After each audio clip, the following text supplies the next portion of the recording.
Entonces, lo que tenemos por acá, para la clase de hoy, es algo que se llaman máscaras múltiples.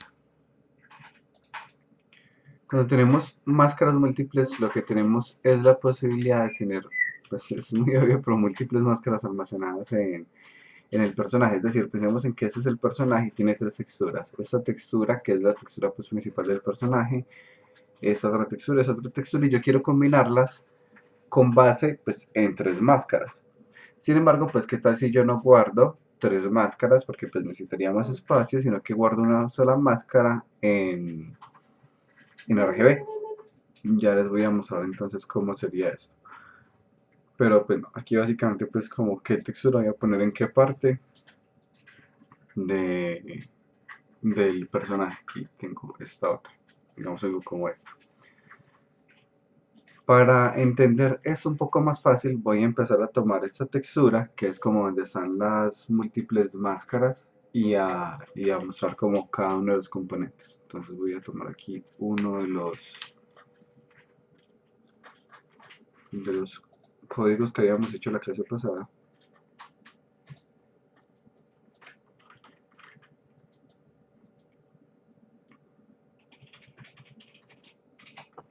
Una duda, ¿tienen que ser exactamente esos colores?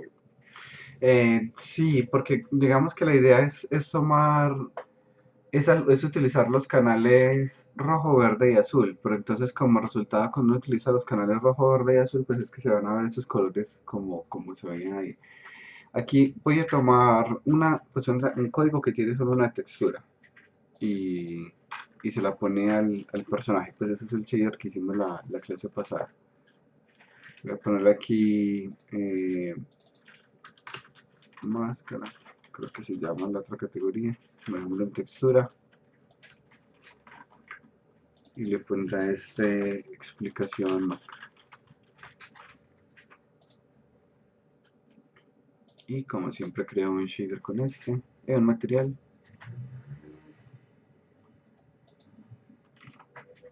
Y se lo ponemos al personaje. Esta es la textura que estoy utilizando, que es la de múltiple máscara, esta de acá. Entonces, bueno, ¿por qué razón se ve pues esos colores tan particulares de tanto rojo, tanto verde, tanto azul? Y pues la idea es que vamos a utilizar cada uno de estos componentes como diferentes máscaras, es decir, miremos el rojo. Entonces, esta es una de las máscaras que estoy utilizando. Esta es otra de las máscaras que estoy utilizando. Y esta es otra de las máscaras que estoy utilizando. Voy ahora a tener dos texturas, digamos, pues la textura normal y voy a tener otra que se va a llamar la máscara.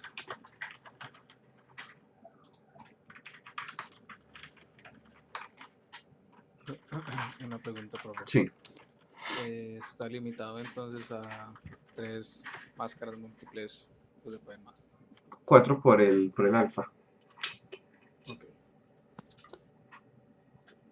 Entonces acá ya tenemos la máscara y una textura. Y esa textura, bueno, necesito hacerle aquí el sampler a la máscara también para que eso tenga sentido. Y entonces aquí en esta máscara lo que voy a hacer es, digamos, multiplicar toda la textura, pero multiplicarla por la máscara .r. Y aquí me falta hacerle todo el text 2D, pues esto no tenía nada de sentido. Guardémoslo aquí primero como máscara. Bueno, la máscara aquí la tengo en RGB, la puedo guardar en un float 3. Gio, Sí, sí. todavía no me queda claro en qué momento toca declararlo en el sampler y después ya en el código. En el 100% de los casos. Si uno tiene una propiedad, fijo tiene que declararlo luego en la declaración de variables. Cualquier propiedad se declara acá. Ya respecto al tipo de dato, es con la tablita que les pasé en la primera clase aquí en la introducción a los shaders. En esta, no sé por qué me moví. En esta introducción a los shaders, acá hay una tablita que yo les dejé, que es esta. Si yo declaro algo como 2D en propiedad, debo declararlo como sampler 2D en la variable. Si declaré algo como color, lo declaro como float. Si declaré algo como vector, lo declaro como float. Es decir que ya hay un mapeado de las variables que yo pongo acá, 2D por ejemplo, y esa como se describiría en declaración de variables, un sampler 2D, pero fijo, o sea, 100% de los datos que declaro como propiedad tienen que estar declarados como variables. Si solo lo declaro como propiedad y no lo declaro como variable, no va a funcionar acá. No sé, Sebastián, si será la pregunta o si va por otro lado. No, yo creo que ya, sino que haciendo el ejercicio para la sustitución, no sabía qué tantas se tenían que declarar en medio código y otras más abajo. Ya, bueno, pero te las puede poner aquí en dice declaración de variables. Pues lo importante es que esté dentro del programa CG. O sea, es que piensen que estos son elementos muy aislados. O sea, esto es una cosa y esto es otra cosa completamente diferente. Piensen en que esto que está aquí es un poco más como propiamente, pues bueno, las propiedades son propiamente de Unity. El subshader sí es general, pues, pero el programa en sí empieza aquí donde decimos CG Program. Entonces, en este CG Program, piensen que es como cualquier programa. Uno utiliza unos using o bueno, algo así por el estilo y declara unas variables. Luego en el update, por así llamarlo, hace uso de esas variables. Es un poco algo como eso. Y aquí terminó el programa.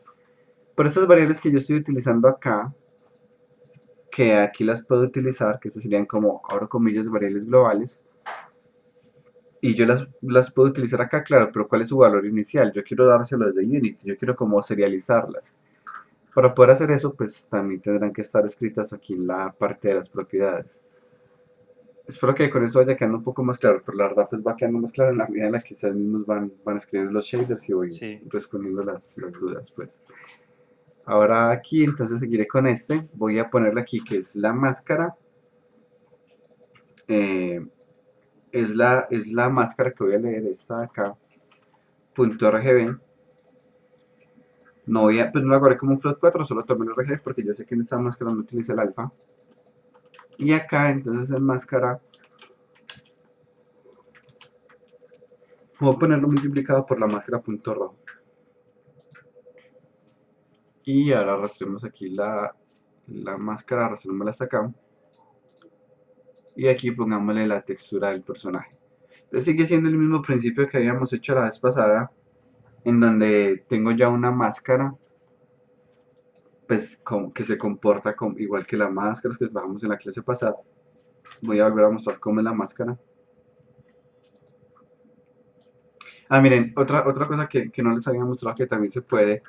Digamos que yo quiero mostrar la máscara, pero la máscara tiene tres canales. Yo quiero mostrar la máscara solamente en la roja. ¿Cómo puedo yo mostrar solo la máscara roja en la salida? Sin hacer casting implícitos. Yo le puedo decir .rrr. Y ahí ya está. Le estoy diciendo, muéstreme, guárdeme en el canal R, el R. En el canal G, el R. Y en el canal B, el R. Aquí solo es para demostrar la máscara como es. Vemos cómo es la máscara. Y volvemos a lo que habíamos dicho ahorita.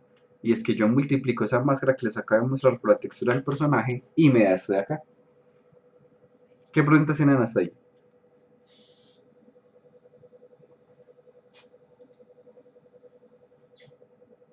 Ahora miremos esto pero con otra textura. Pues allá pongamos otra textura acá.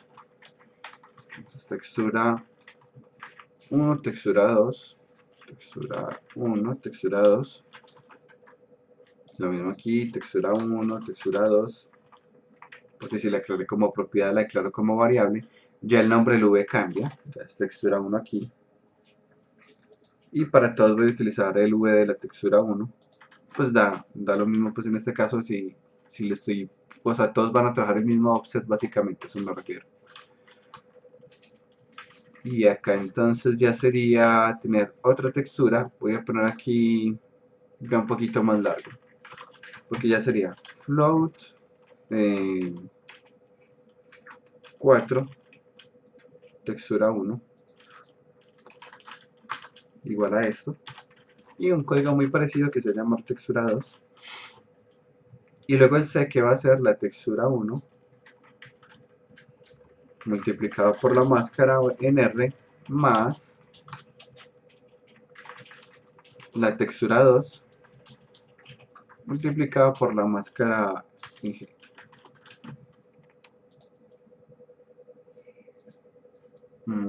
Aquí me equivoqué en algo. Ya es textura 1 y ya es textura 2. Y vuelvo por acá a poner las texturas, que aquí era el dedo del personaje. Y por acá tenía, no sé, staging. Y ya ahí me va funcionando, pues sin ningún problema. Porque digamos que cuando miro cada uno de esos elementos, voy a mostrar este de acá. Solo la parte del rojo. Y ahora voy a mostrar la parte del verde, que es esta de acá.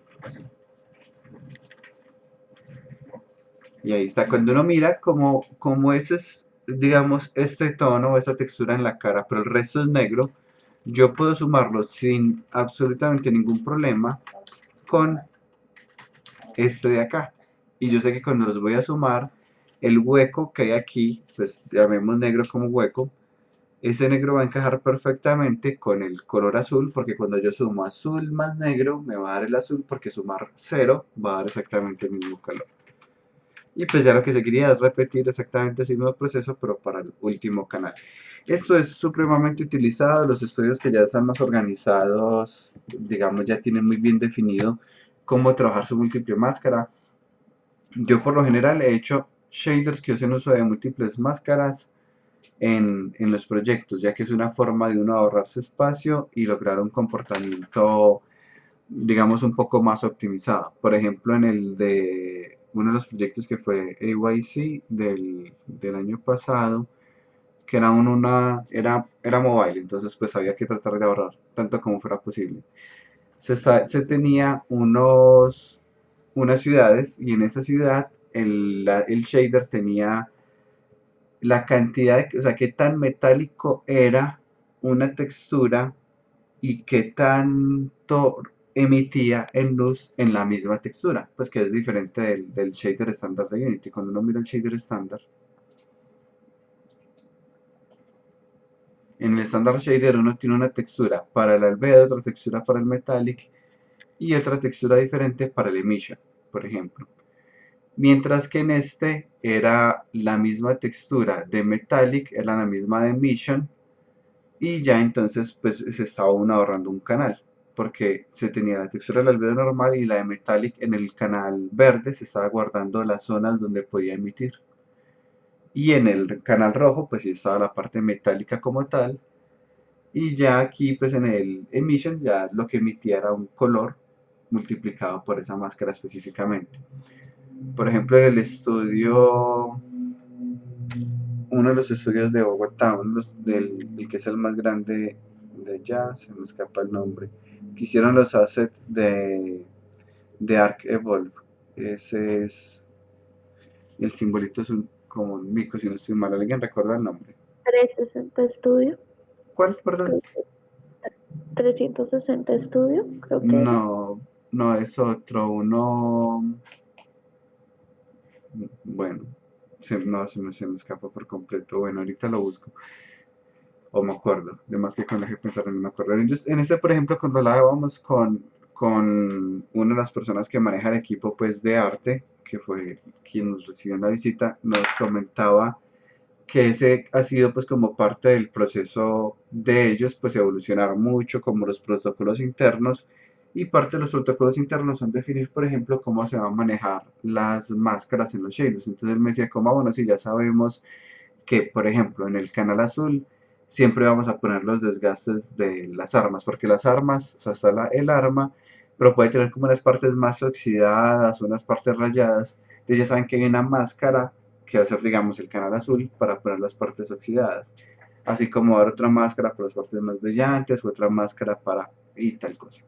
Pero lo importante es uno, pues como ya ellos como empresa lo tienen muy definido como un protocolo, pues cualquier empleado nuevo que entre ya sabe que así es como va a guardar la máscara, y pues ya entonces no va a haber ningún problema con el resto del pipeline del trabajo y van a tener la ventaja de que solo necesitan una máscara, una textura para almacenar múltiples máscaras. ¿Dudas hasta ahí? Profe, ¿se puede utilizar CMYK o tiene que ser RGB pues obligatorio? El problema es que si utilizamos un sistema diferente, como aquí estamos leyendo en RGB, si utilizamos por ejemplo HCBS, CMYK, nos tocaría hacer un script para convertir de CMYK a RGB y eso lo haría en tiempo real, entonces no es tan óptimo. Sería mucho mejor almacenarlo en RGB e igual pues para uno no tiene ninguna desventaja el almacenamiento en RGB. Ya lo único es pensar parecido, de hecho es una lógica muy parecida cuando trabajan en Photoshop por capas. Tengo una capa con una máscara, otra capa con otra máscara, otra capa con otra máscara y otra con otra máscara, solo que al final las guardo todas en una misma imagen, cada una en un canal diferente. Ya acá en la presentación pues de la clase tengo un ejemplo que es este, que es pues como el reto opcional que les dejo, y es un planeta que se forma con unas texturas como estas que se ven acá.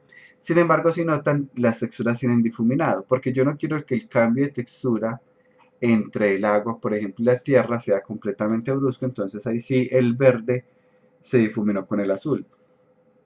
Y aquí, por ejemplo, pues la parte de arena es la parte roja.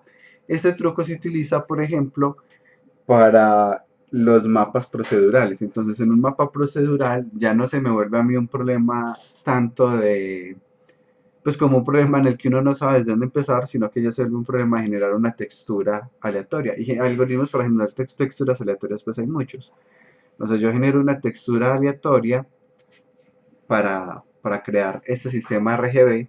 Luego se decide, si todo lo que sea azul se va a reemplazar por agua, pues aquí para que sea más evidente, lo rojo por cualquier otro tipo de textura y lo verde por otro tipo de textura. Y ya asimismo puedo evaluar en las zonas verdes donde se va a poner, por ejemplo, árboles y hierbas, mientras que en las zonas azules se va a poner otros props pues asociados al agua y así sucesivamente. Y así ya podemos generar pues como varios elementos procedurales garantizando que van a haber como cambios no bruscos de la textura. Leyendo la pregunta, ¿cómo se puede convertir una textura de ruido en canales desde blanco y negro a RGB? Pero una textura que tenga blanco y negro ya está en RGB. Pues todas las texturas están en RGB porque Unity no maneja texturas de un solo canal. Si uno tiene una textura en blanco y negro, tiene la misma cantidad de rojo que la misma cantidad de azul que la misma cantidad de verde. O sea, ya está en RGB y eso lo que hace es leer punto .R, punto .G o punto .B. ¿O a qué se refiere Orcasitas con la pregunta?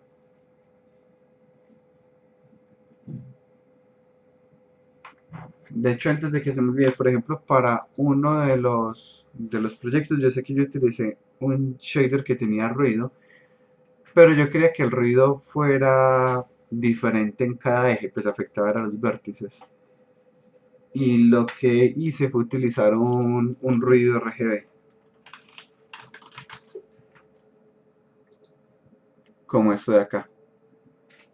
Y ahí sí, cuando uno va a ver esta textura, tiene un ruido diferente en el canal rojo, un ruido diferente en el canal verde y otro ruido diferente en el canal azul. Entonces ya pues uno mismo puede utilizar esta textura para tener 3 ruidos almacenados en una sola textura.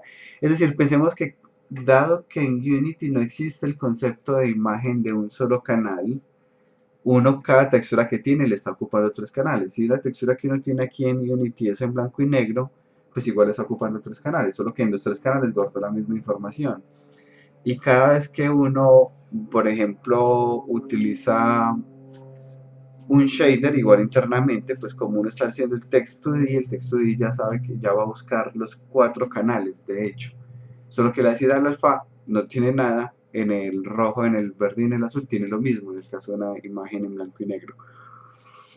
Otra vez leyendo la primera casita, dice, usar el ruido para convertirlo en estos mapas de la máscara.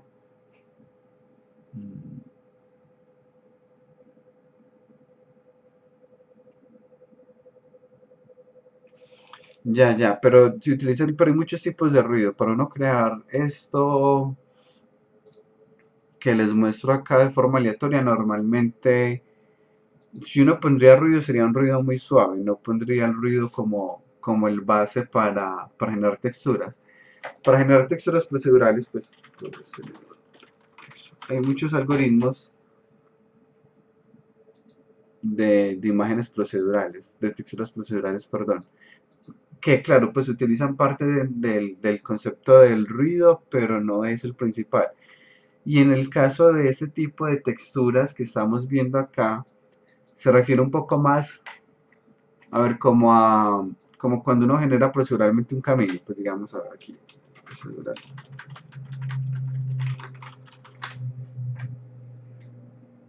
Pero al parecer no lo encuentro así.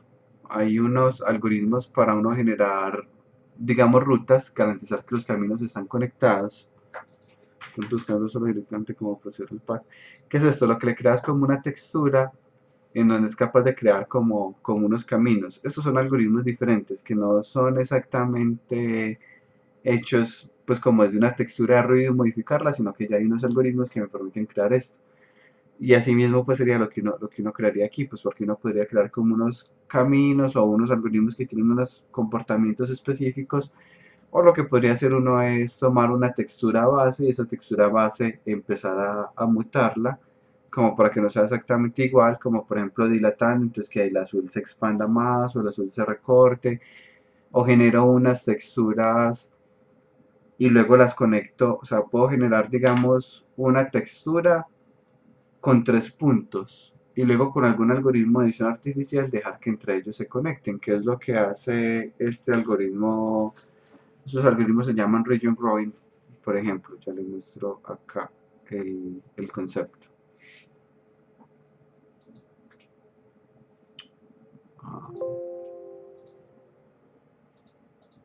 Pero me toca buscarlo.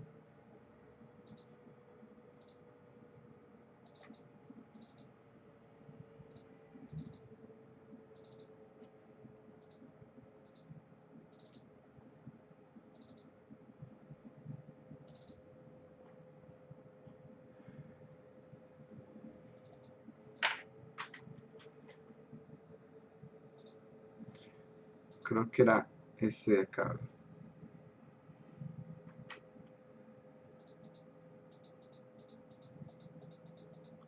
No, ese es el que estaba buscando. Un momento, ya busco uno mejor. Pero si no se llamaba Flatville, ¿cómo se llamará?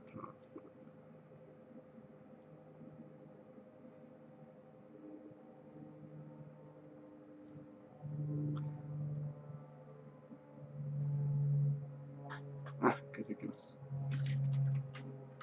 Estos son algoritmos, hay unos algoritmos que se llaman algoritmos de llenado. Entonces uno siembra unos puntos en posiciones aleatorias, digamos un punto acá, otro punto por acá, otro punto por acá y otro punto por acá. Y voy a llenar de forma aleatoria ahora objetos del segundo punto. El primer punto es el que está como rojito, el segundo punto es este que está como verde. Digamos aquí así, puntos aleatorios, de hecho puedo cargar alguno por acá más cerquita.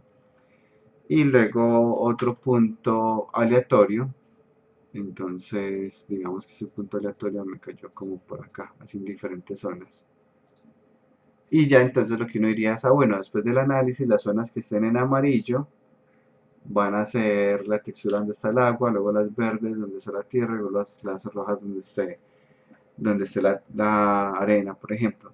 Pues ya dependerá como del tipo de algoritmo que uno utilice, pero estos son, por ejemplo, algoritmos de llenado. Un algoritmo de llenado podría funcionar.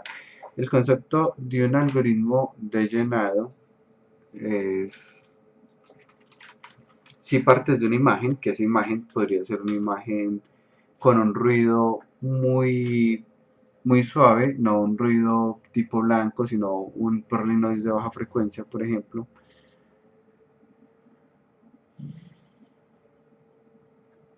Y él toma la imagen que uno le ponga como si fuera en 3D, es decir, esta fue la foto que yo utilicé para el ejemplo pues de lo que voy a explicar. Esta es la foto. Esa foto pensemos en que fuera en 3D. Entonces lo que es negro está más abajo, lo que es blanco está más arriba. Pues pensando como que negro es 0, blanco es 1. Si miro eso en 3D, pues lo blanco va a estar más arriba, lo negro va a estar más abajo. Por eso las teclas están más abajo porque es negro, a pesar de que físicamente pues está más arriba. Las letricas están en blanco, por eso hay unos puntos por ahí como blancos. Aquí hay como un hueco adicional que es el de la sombra. Y por acá como una elevación que es el del reflejo de la luz sobre la mesa.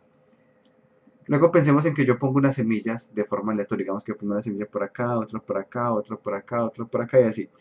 Y en cada una de esas semillas empiezo a llenar con líquidos de densidades diferentes. Entonces aquí donde está el teclado empecé a llenar con aceite y empezó a llenarse el aceite. A la vez que por acá estaba llenando con agua y por acá con mercurio.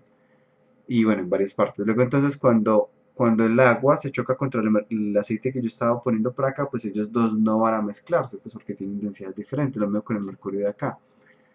Entonces ya al final lo que va a quedar es que aquí me quedó una región, acá me quedó otra región y aquí me quedó otra región. Solo que ya yo haría esto partiendo no desde una imagen, sino pues cualquiera, sino desde una imagen de ruido de baja frecuencia, que es diferente, pues si uno busca low frequency eh, noise,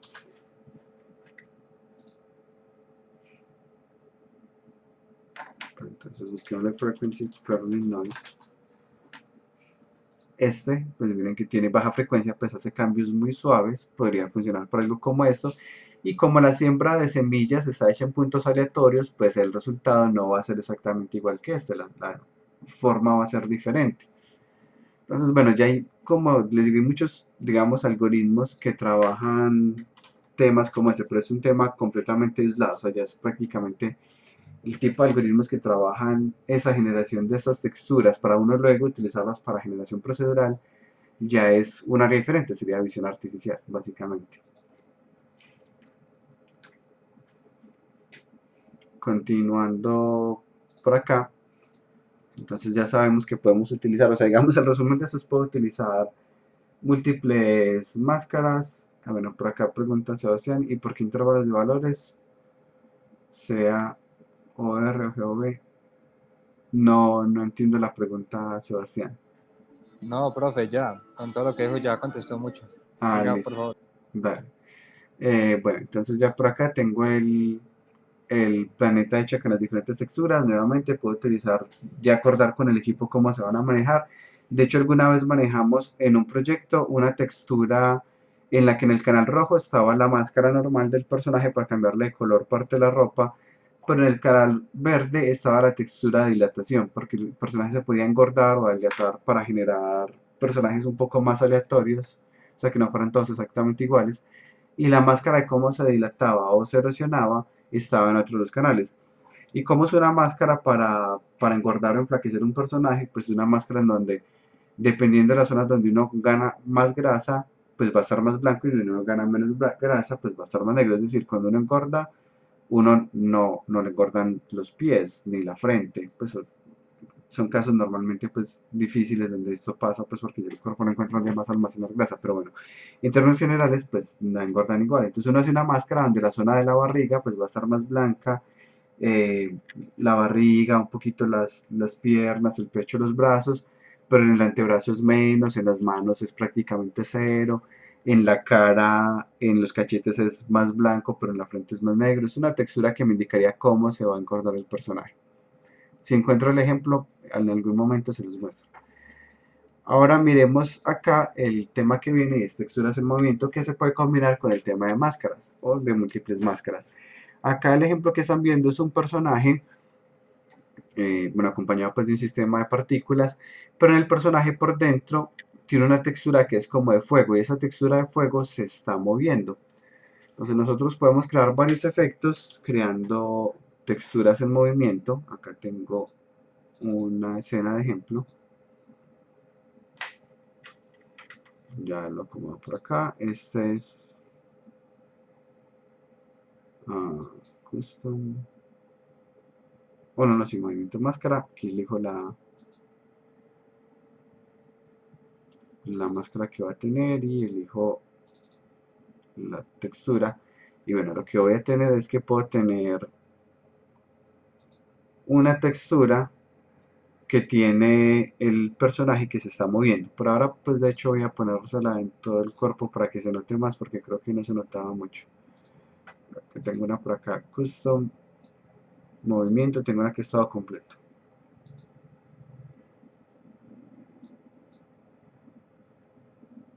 Entonces aquí notamos que la textura que tiene el personaje se va moviendo a medida que pasa el tiempo. Pues si yo aquí tengo unos parámetros para controlar la velocidad de movimiento. No le puse parámetro de control de textura del movimiento. Bueno, ya les explico cómo es el código de esto. O nuevamente pues puedo decirle, no, yo solo quiero el movimiento en una parte. Entonces vamos a crear un shader que sea con una máscara para decir yo solo quiero que se mueva la chaqueta. Aquí sí le puse el control de velocidad, quiero que se mueva más rápido en X o quiero que se mueva más rápido en Y. Y aquí vemos la chaqueta cómo se va moviendo.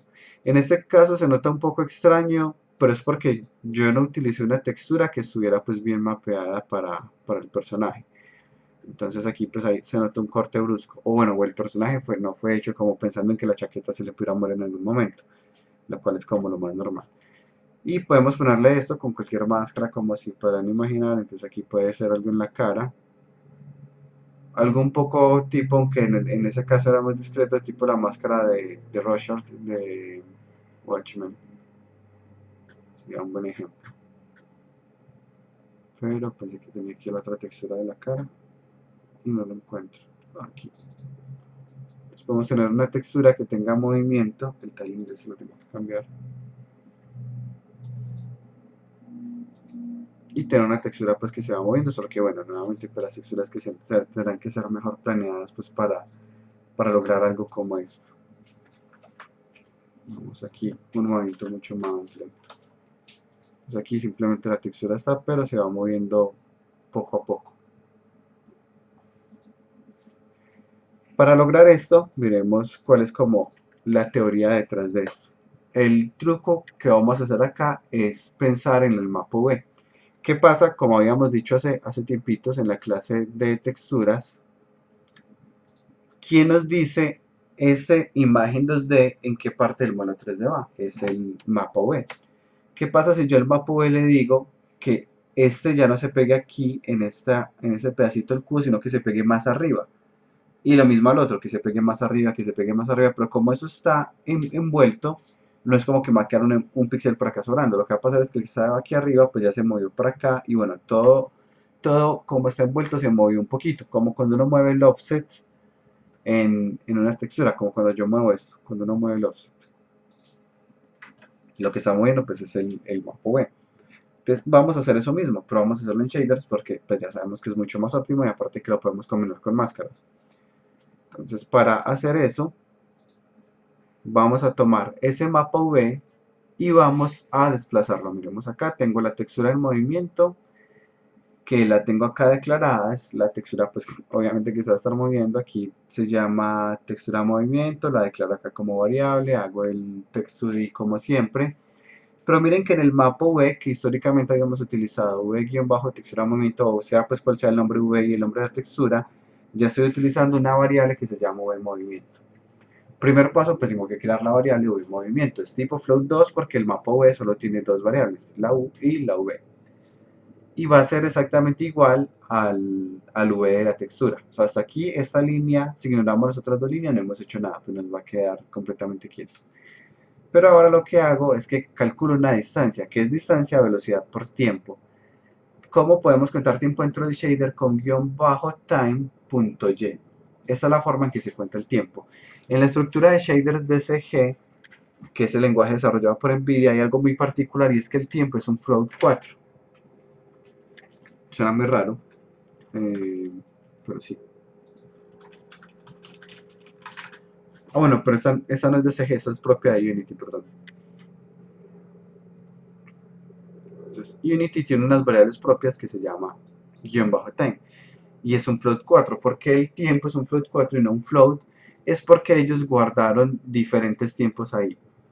En el tiempo .r guardaron el tiempo dividido 20. En el tiempo .y guardaron el tiempo como tal. En el tiempo punto G guardaron el tiempo multiplicado por 2 y en el B guardaron, perdón, en el A, ya me había desfasado, y en el A guardaron el tiempo multiplicado por 3. Esto es en RGB, rojo, verde, azul y alfa.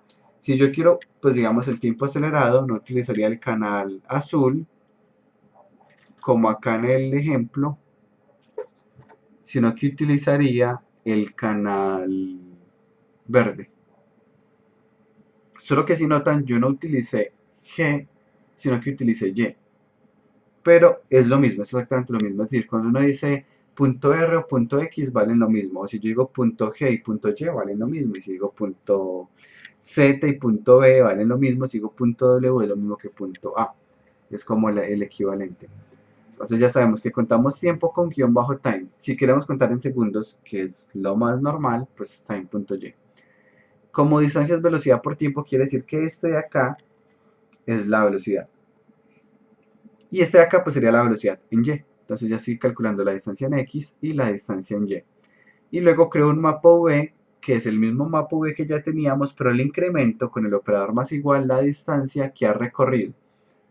Entonces cuando el tiempo va en 1, pues se va a haber desplazado 20.25 hacia la derecha el mapa v. Y ese mapa v es el que le estoy aplicando acá. Ya que seguiría pues que estas velocidades sean serializadas para que la persona las pueda elegir. Eso es pues una de las modificaciones. Y muy importante, la textura tiene que estar en grab mode repeat, porque si no, pues entonces se daña la textura. Miremos acá a qué me refiero. Aquí está en repeat. Si no le pongo repeat, sino clamp, pues cuando yo empiezo a mover la textura para la derecha, se va a ver muy extraño. Eso es básicamente cómo se hacen texturas en movimiento. Ese es el concepto. Si miramos ya esto, lo que viene combinarlo con otros temas que hemos visto, no es tan difícil. Pensemos en que yo voy a aplicar un C para la textura con el V original y otro C para la textura con el movimiento, pero el segundo C lo voy a operar con la máscara, el otro con uno menos la máscara y ya luego los voy a sumar y ya ahí voy a tener mi textura en movimiento. Este es el, como les digo, el resultado pues de este shader. Para este también hay unos retos opcionales que, como siempre, pues yo siempre sugiero que hagan estos retos. De hecho, pues normalmente en los cursos que yo he dado son retos que se hacen durante la clase y se califican, solo que pues es mucho más difícil en la modalidad virtual calificar la cantidad de tareas pues que me llegaría. En este, por ejemplo, es moverlo con una función senoidal. Miren, cuando vemos con una función senoidal, lo que está pasando con la textura es que va y vuelve, como se ve acá. Y las funciones senoidales, pues puedo aprovechar que ese G ya tiene una función que se llama seno,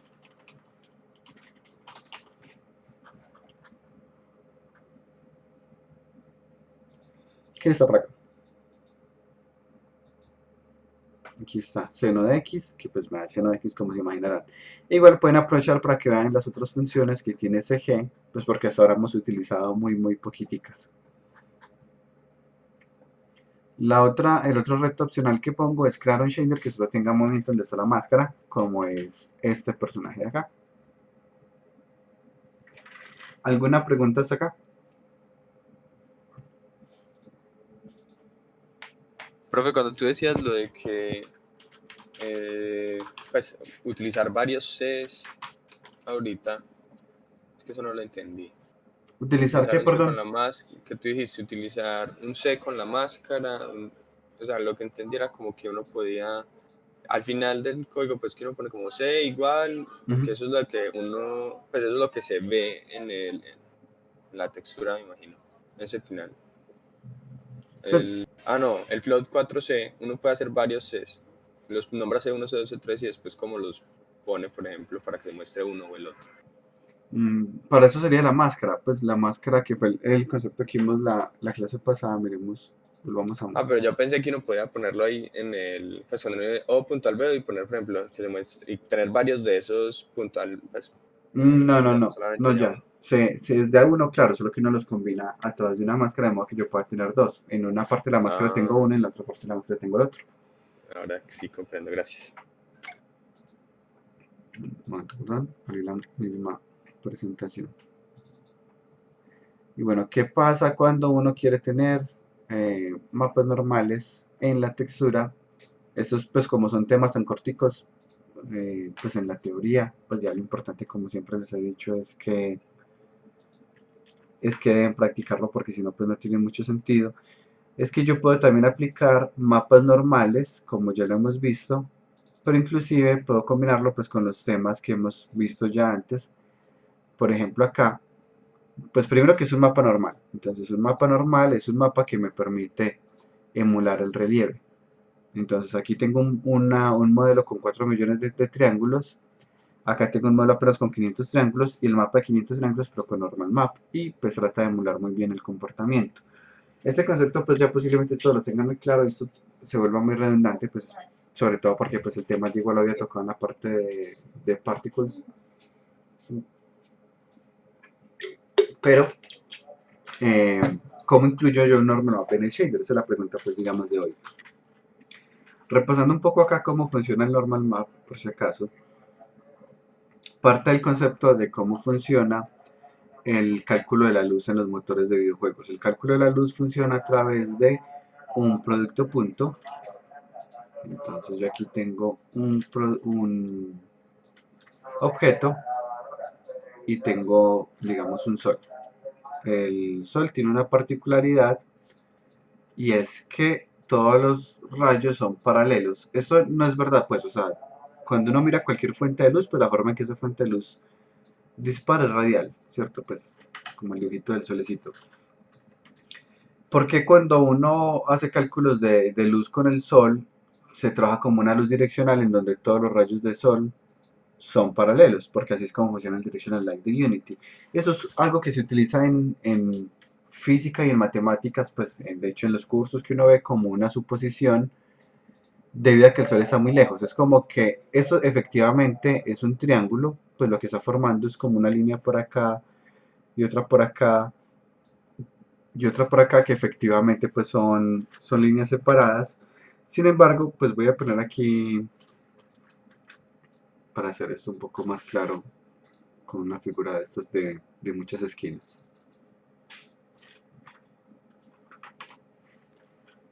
Pensemos en que estos son los rayitos que está emitiendo. Que efectivamente, pues si miramos, son completamente radiales. Tendrían que ser muchísimos más, lo hubiera creado con más de una vez.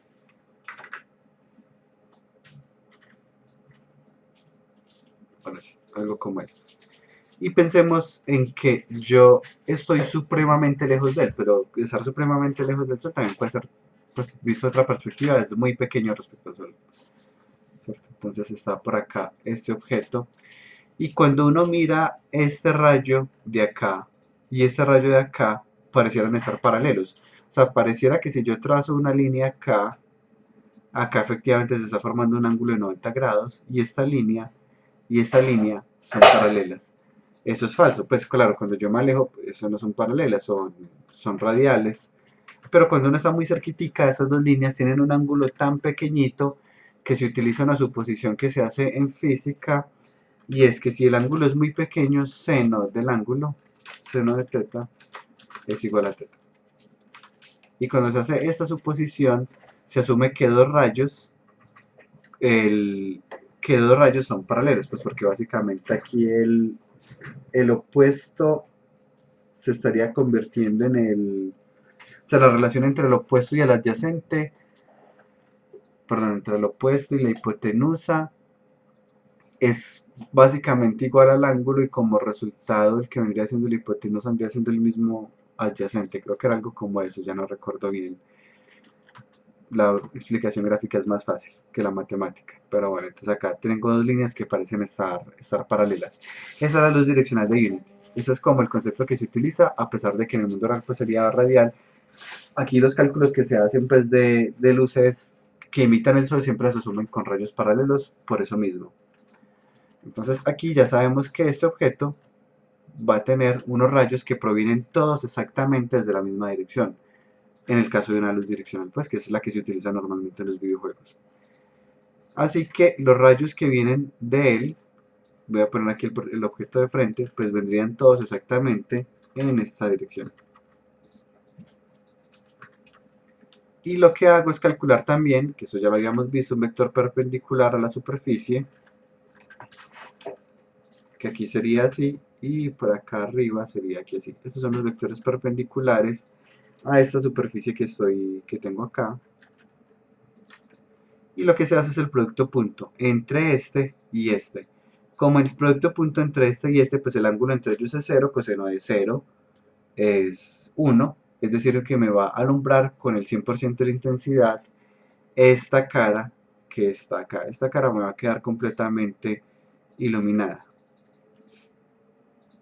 Por otro lado, esta cara de acá arriba me va a dar un producto punto que me da, pues con un ángulo de 90 grados, el coseno de 90 es 0, es decir que esta cara va a quedar completamente oscura, mientras que esta va a quedar completamente blanca, pues sí, completamente iluminada y completamente apagada.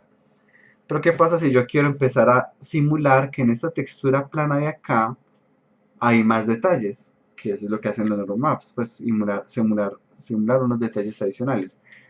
Entonces, ¿qué tal si yo, aunque esta textura fuera plana, yo quisiera emular que él tuviera aquí como unas rugosidades? Voy a dibujar acá algo como esto. Entonces aquí, pues como unas zonas más rugosas, en donde cuando yo voy a mirar, tengo el suavizado activado, cuando yo voy a mirar acá el comportamiento de esto, pues resulta que aquí entonces tengo un vector perpendicular que es así, pero aquí más abajito el vector perpendicular es más abajo. Aquí el vector perpendicular es inclusive más inclinado. Y aquí el vector perpendicular está más para acá. Y por lo tanto la forma en que se comporta la luz es que aquí va a alumbrar más, aquí va a alumbrar menos, y así, porque todos estos rayos son normales. Pero no voy a hacer esto en malla, sino que esta curvatura que estamos viendo acá la voy a imitar en un comportamiento de rojo, verde y azul, entendiéndose la cantidad de rojo como la cantidad que se mueve en X, la cantidad de verde, la cantidad que se mueve en Y, y la cantidad azul, la cantidad que se mueve en profundidad. Como aquí estoy en 2D, pues solo me interesa hablar del canal rojo, pues porque solo estoy moviendo el X. Significaría que en el normal map aquí, por ejemplo, tengo un rojo muy alto, aquí tendría un rojo negativo, aquí un rojo muy negativo, aquí un rojo negativo poquito, rojo negativo muy fuerte, por acá un rojo en cero, porque aquí ya no hay relieve. Solo que pues no existe rojo negativo, lo que habíamos hablado alguna vez en los normal map es que se manejan como todo desde 0 hasta 255, pero la mitad real es el 127. Entonces si está entre 0 y 127 es porque es negativo, como estos de acá. Y si está entre 127 y 255 es porque es positivo, como este de acá. Mientras más cerquita el 255, pues más sale el relieve. Pero miremos que de fondo lo que estamos haciendo es diciéndole cómo deberían rebotar los rayos de luz, perdón, cuánto da el producto punto de los rayos de luz, que implícitamente pues también es cuánto rebotan, pero sí, pues básicamente es esto de acá lo que se hace con el mapa normal. Es claro para todos hasta acá. Este tema, como les digo, pues ya lo había empezado a explicar antes, entonces aspiraría que con esta explicación más superficial igual siga siendo claro, pero si hay alguna duda, la aclaramos de una vez.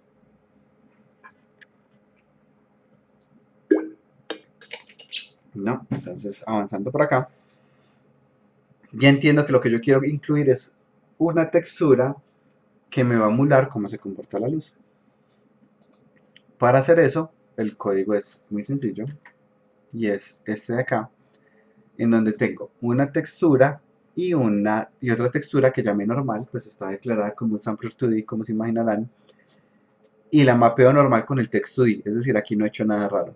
Pero luego le digo acá un pack normal para que él entienda que estamos hablando de un normal map, y el o.normal se lo paso esta textura de acá, solo que normalmente pues uno la normaliza. ¿Qué modificaciones puedo hacer cuando uno hace su propio shader?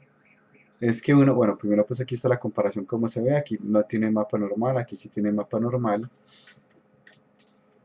¿Qué puedo hacer? Cosas como, por ejemplo, bueno, yo quiero mover el mapa normal, creo que es en esta textura que lo tengo. No. aquí. Entonces, por ejemplo, yo puedo dejar la textura quieta, pero lo que muevo es el mapa normal. Aquí lo que estoy moviendo es un mapa normal que tiene una forma de escamas para crear pues algún efecto u otro, puede uno hacerlo. O puede, por ejemplo, poner un mapa normal, pero con máscara. Entonces, creo que aquí lo tengo custom. Pero no lo tengo en este proyecto, lo tenía en otro. Bueno, también podemos hacer mapas normales, pero con máscara. Hiciera solo la chaqueta tiene un mapa normal y el resto no va a tener mapa normal, por ejemplo. O hacer, aquí lo que tenía es un ejemplo en donde tengo una textura y a medida, ¿qué pasó? Ah, no le puse normal, no.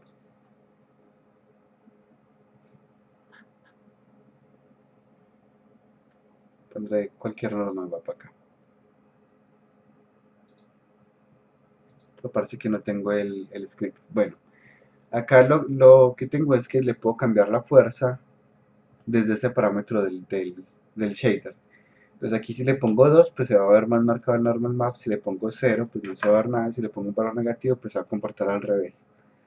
Pero la ventaja es que yo puedo modificar esto por código.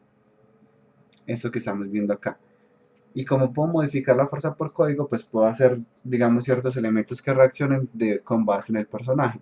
Entonces, no sé, hay una pared, pero yo quiero que cuando el personaje se acerque a la pared, haya algún mensaje en la pared. Y él se aleja y hay otro mensaje diferente. Un poco como pasaba en lo que es súper viejo el referente en Mario 64, habían un cuadro que era de la princesa en el castillo y cuando uno se acercaba ya era un cuadro de Bowser. Pues es una reacción de distancia haciendo un lerp entre dos elementos.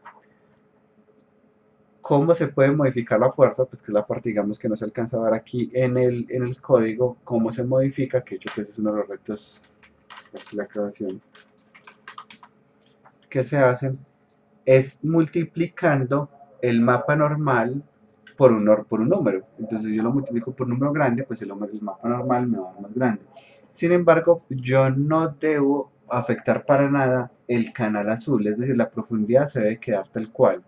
Solo debo modificar la cantidad de rojo y de verde.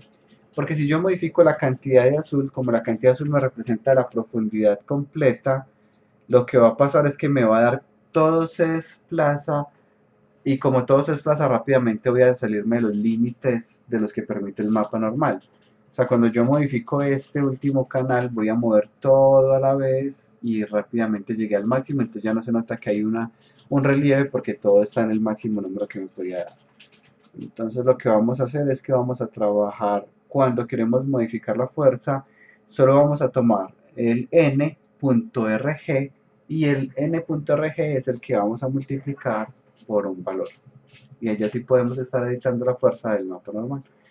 Ese era todo pues respecto al mapa normal. Ya los temas que vienen son el de detección de bordes, que yo retomamos este concepto del producto punto, que es para detectar bordes sobre el personaje. Y luego viene el de transparencia, que de hecho si uno los combina puede lograr efectos como este de acá, ya les muestro en este.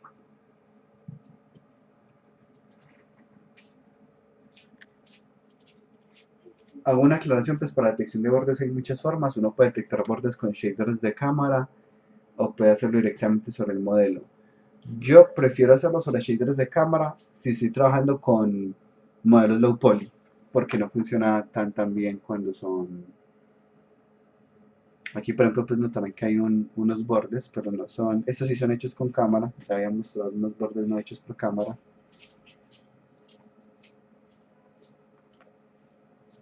Que al parecer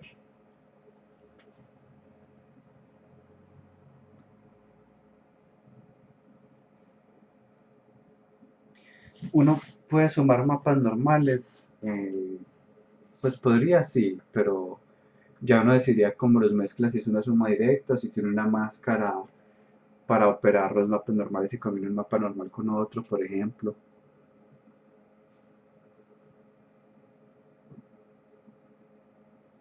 Pero cuando uno suma mapas normales tendría que sumar los tres canales, el RGB, no solo el rojo, pues porque el mapa normal tiene los tres. Mm, qué lento esto.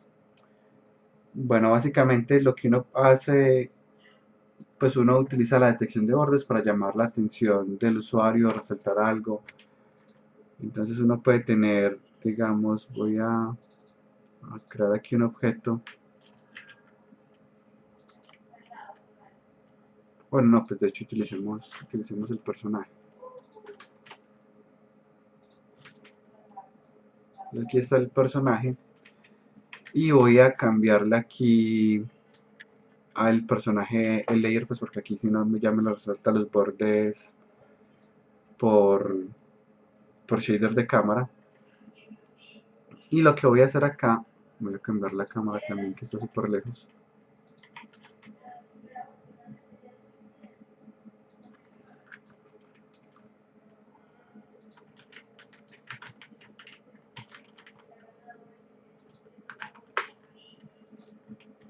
Y a este personaje de acá, a este segundo de acá, voy a ponerle a este un material diferente que va a ser, después lo creo acá, con este shader que llamé Pulse Outline.